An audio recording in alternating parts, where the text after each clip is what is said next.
સમાચાર સુરતથી પ્રાપ્ત થઈ રહ્યા છે। સુરતમાં ટ્રાફિકની સમસ્યાનું નિરાકરણ લાવવા લિંબાયતના ધારાસભ્યએ અવાજ ઉઠાવ્યો। ધારાસભ્ય સંગીતા પાટીલે સંકલનની બેઠકમાં ટ્રાફિકની વધતી સમસ્યા અંગે રજૂઆત કરી। રજૂઆત બાદ કલેક્ટરને જિલ્લા સંકલનની બેઠકમાં મહત્વનો નિર્ણય લીધો। અધિકારીઓ પાસે મેટ્રો પ્રોજેક્ટમાં હાલની પરિસ્થિતિને લઈ સુરત જિલ્લા કલેક્ટરે રિપોર્ટ મંગાવ્યો। ટ્રાફિકનો સર્વે કરી ટ્રાફિકની સમસ્યાનું નિરાકરણ લાવવા અધિકારીઓને તાકીદ કરી। આડેધડ ખડકી દીધેલા બેરિકેડનો સર્વે કરી રિપોર્ટ સબમિટ કરવા પણ સૂચના અપાઈ। અમારી સાથે ધારાસભ્ય સંગીતા પાટીલ પોતે જોડાઈ ગયા છે। સંગીતાબેન, સ્વાગત છે આપનું। આપે કયા કયા વિસ્તારોમાં ઓબ્ઝર્વેશન કર્યું કે ટ્રાફિકની સમસ્યા સતત રહેતી હોય છે? નમસ્કાર, હું સંગીતાબેન પાટીલ બોલું છું, ધારાસભ્ય લિંબાયત।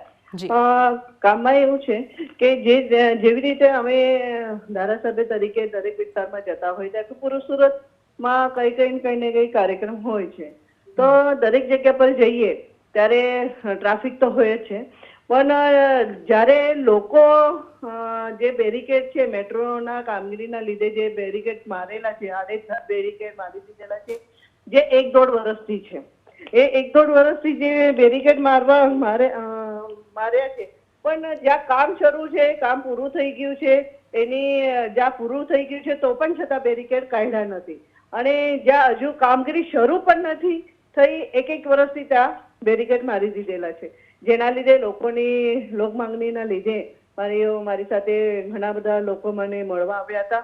ત્યારે સંકલનમાં જિલ્લા સંકલનની જે બેઠક હોય છે એમાં અમે વિષય માંડ્યો કે આ મેટ્રોની જેવી રીતે મેટ્રો આવે એ બહુ સારી વાત છે આપણા માટે, બધા માટે, નાગરિકો માટે, પણ જે બેરિકેડ આડેધડ બેરિકેડ જે માર્યા છે અને જ્યાં કામ પૂરું થઈ ગયું છે એ કામ પૂરું થઈ ગયા હોવા છતાં એ બેરિકેડ કાઢવામાં આવતું નથી, અને જ્યાં હજુ કામ શરૂ થવાનું પણ બાકી છે પણ 1-1, 1.5 વર્ષથી મારેલા છે એ પણ બેરિકેડ આટલી વહેલા નહીં મારવું જોઈએ, જેથી કરીને આ મોટી ટ્રકો આવે છે, ટ્રાફિકનો સામનો લોકોને કરવો પડે છે, અને જે ટ્રકો આવે છે એની પણ ટાઈમ લિમિટ બાંધી દેવું જોઈએ, જેથી કરીને આડેધડ ઊભા કરતા હોય ગોડાઉનોમાં એ જ્યારે સપ્લાય કરતા હોય ત્યારે આડેધડ ટ્રકો પણ ઊભી થતી હોય છે, જેના લીધે આમ નાગરિકોને એની ઘણી એ હોય છે, એનો ટ્રાફિકનો સામનો કરવો પડતો હોય છે, જેના લીધે અમને લોક માંગણીના લીધે આ બધી મેં રજૂઆત કરી હતી,